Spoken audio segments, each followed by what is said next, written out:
आज माननीय पंतप्रधानांनी एक नवीन प्लॅटफॉर्म, टेक्नॉलॉजी प्लॅटफॉर्मची सुरुवात केली आणि त्याचं टायटल त्यांनी दिलं होतं की it is a platform for honest tax pair and transparent taxation system. हे एकंदरीत काय आहे हे एक थोडं सोप्या भाषेत समजण्याचा प्रयत्न करू आहे. जर आयकर कायद्याबद्दल आपण बोललो, इन्कम टॅक्स बद्दल, तर आयकर कायदा जो आहे त्याचे आपल्याला म्हणजे तो कायदा वापरणारे याचे दोन भाग करता येईल. एक म्हणजे करदाते आणि दुसरे म्हणजे डिपार्टमेंट, आयकर खातं.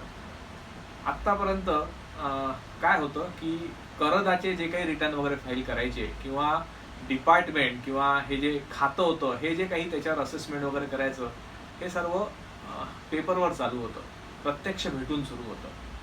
मागील काही वर्षामध्ये आयकर विवरणपत्र म्हणजे ज्याला आपण इन्कम टॅक्स रिटर्न्स म्हणतो हे ऑनलाईन भरण्याची पद्धत सुरू झाली होती आणि माझ्या मते ती सर्वांच्या अंगवळणी सुद्धा पडलेली आहे. मात्र करदात्यांनी त्यांची जबाबदारी म्हणजे रिटर्न फाईल करायची जबाबदारी पूर्ण केली, रिटर्न फाईल केली. त्याच्यानंतर खात्यातर्फे याच्यापैकी काही रिटर्न्सची स्क्रुटिनी व्हायची. म्हणजे 100 रिटर्न जर फाईल केले असतील तर त्याच्यापैकी 3 रिटर्न निवडले जायचे आणि त्या 3 रिटर्न ज्या लोकांनी भरलेले आहे त्या लोकांवर नोटीस देण्यात यायची, त्या लोकांना बोलवण्यात यायचं आणि चेक केलं जायचं की तुम्ही रिटर्न बरोबर फाईल केले आहे का, तुमचं उत्पन्नाचं स्तोत्र काय आहे, तुम्ही कसे ते दाखवले आहे, तुम्ही कुठले खर्च वजावट म्हणून मागितले आहे आणि वगैरे वगैरे वगैरे. आणि त्या बेसिसवर तुमच्या कराची निर्धारणा व्हायची, ज्याला असेसमेंट सुद्धा म्हणतात. तर हा जो असेसमेंट नावाचा प्रकार होता हा प्रत्यक्ष भेटून नोटीस बजावून स्वतः करदाता किंवा कर सल्लागाराला तिथे पाठवून हे असेसमेंट हा प्रकार करत होता. याच्यामध्ये जर काही वादविवाद आहे त्याच्यानंतरची जी प्रोसिजर होती अपील, त्याच्यामध्ये तुम्हाला एक तर कमिशनर अपीलकडे जावं लागायचं किंवा ट्रायब्युनलकडे जावं लागायचं किंवा हायकोर्ट किंवा तत्सम समोर तुम्हाला जावं लागायचं. तर ही कमिशनर अपील आणि ट्रायब्युनल अपील हा जो प्रकार होता हा सुद्धा वैयक्तिक जाऊन अपील फाईल करून तिथे अपियर होऊन हा करायला लागायचा. आणि गेल्या कित्येक वर्षापासून आपण बघतोय या प्रकारामध्ये करदात्याला बराच शारीरिक, आर्थिक, मानसिक त्रास व्हायचा, कारण तुम्हाला सारख्या डिपार्टमेंटच्या फेऱ्या मारायला लागायच्या.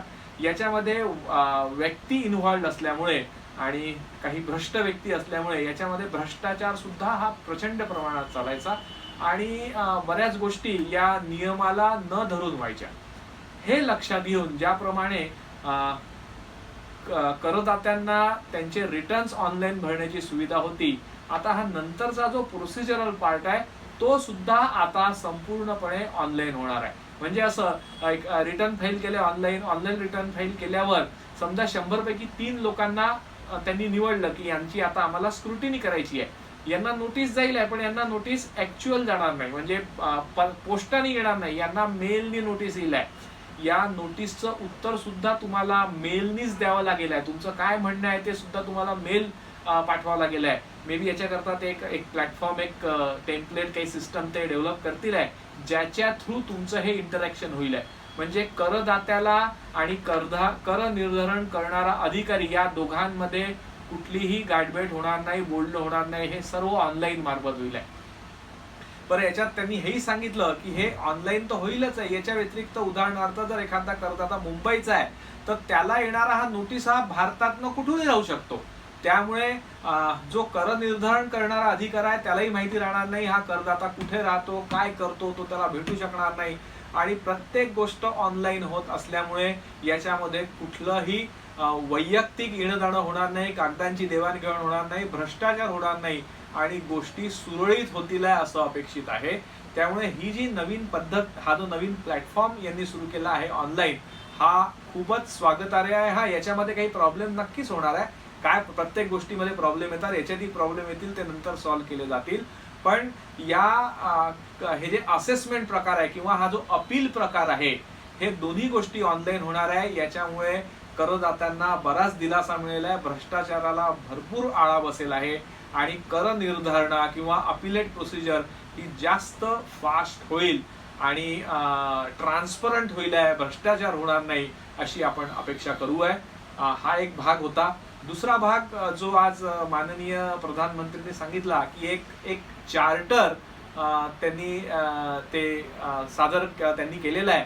आपल्याला कल्पना असेल की बजेटमध्येच त्यांनी हे जाहीर केलं होतं माननीय अर्थमंत्र्यांनी की डिपार्टमेंट करता सुद्धा एक ते चार्टर घेऊन येणार आहे आणि आज त्या चार्टरला त्याचा त्यांनी शुभारंभ केला. आता हे चार्टर म्हणजे काय आहे हे थोडं सोप्या भाषेत समजण्याचा प्रयत्न करू आहे. आपण जर कुठल्याही एखाद्या चांगल्या कंपनीत जर गेलात तर तो आपण बघायला की कंपनीच्या आज शिरताना त्या ऑफिसच्या बाहेरच तुम्हाला एक बोर्ड लागलेला दिसतो, त्याला लिहिलं असतं चार्टर ऑफ द कंपनी, म्हणजे सनद. म्हणजे या कंपनीचं काय धोरण आहे, ते तिथल्या लोकांचं काय कर्तव्य आहे, तिथल्या लोकांची काय मानसिकता आहे, ते काय करणार आहे, या प्रकारे त्यांनी एक स्वतः करता धोरण तयार केलेलं असतं आणि त्या धोरणानुसारच ती कंपनी काम करत असते. आतापर्यंत मोठ्या मोठ्या कंपनीज ज्या होत्या त्यांच्यामध्ये अशा प्रकारचे धोरण स्वीकारण्याची पद्धत होती. मात्र आनंदाची गोष्ट आहे की भारतासारख्या देशात पहिल्यांदाच इन्कम टॅक्स डिपार्टमेंट जे एक सरकारी खातं आहे त्याच्याकरता एक ध्येय धोरण बनवण्यात आलेलं आहे. याचा अर्थ असा होतो इन्कम टॅक्स ऍक्ट प्रमाणे करदात्यांनी काय करावं, कशावर टॅक्स भरावा वगैरे वगैरे हे नियम होते. मात्र डिपार्टमेंटनी कसं काम करावं, त्यांचे कुठले अधिकार आहे, त्यांची काय कर्तव्य आहे, त्यांनी कामं कशी करावी वगैरे या प्रकारचं कुठलंही लिखित धोरण नव्हतं. या प्रकारची सनद जाहीर केल्यामुळे आता दोन गोष्टी त्यांनी स्पेसिफिक म्हटल्या आहे की इन्कम टॅक्स डिपार्टमेंटचे अधिकार काय आहेत आणि त्यांची कर्तव्य काय आहे, या दोन्ही गोष्टी त्याच्यामध्ये संबंधित राहतील आहे. आणि आता यानंतर डिपार्टमेंटला तिथल्या लोकांना या धोरणानुसार या कर्तव्यानुसारच त्यांचे अधिकार वापरावे लागतील, लोकांची कामं करावी लागतील. जर कोणीही या पर्टिक्युलर धोरण किंवा अधिकार याच्या व्यतिरिक्त किंवा याच्या बाहेर जाण्याचा प्रयत्न केला तर संबंधित माणूस हा कोर्टात जाऊ शकतो, त्याच्या अगेन्स्टमध्ये जाऊ शकतो आणि पर्टिक्युलर अधिकाऱ्याला जबाबदार धरू शकता की तुला जी सनद म्हणजे जी काही धोरण ठरवलेलं आहे, जे काही चार्टर आहे त्याच्या बाहेर जाऊन तुम्ही कसं काय काम केलं किंवा त्याच्यानुसार जसं उदाहरणार्थ चार्टरमध्ये दिलं की रिटर्न फाईल केल्यावर 60 दिवसाच्या आत रिफंड मिळाला पाहिजे, तर ते रिफंड देण्याची जबाबदारी डिपार्टमेंटची राहणारच आहे.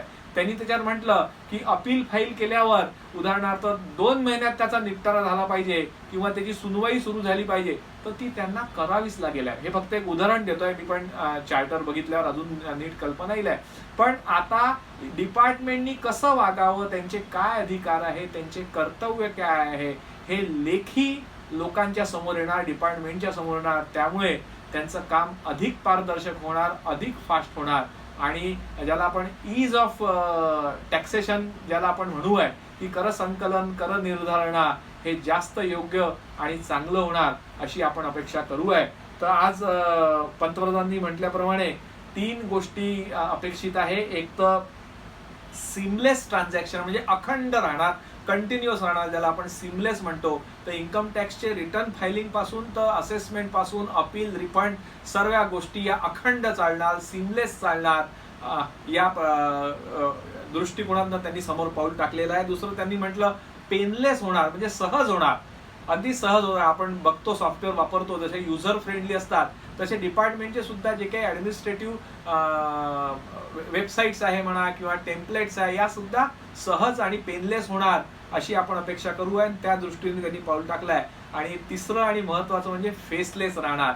याच्यानंतर करदाता आणि डिपार्टमेंट यांच्यामध्ये कुठलंही इंटरॅक्शन होणार नाही, ते सर्व फेसलेस होईल आहे.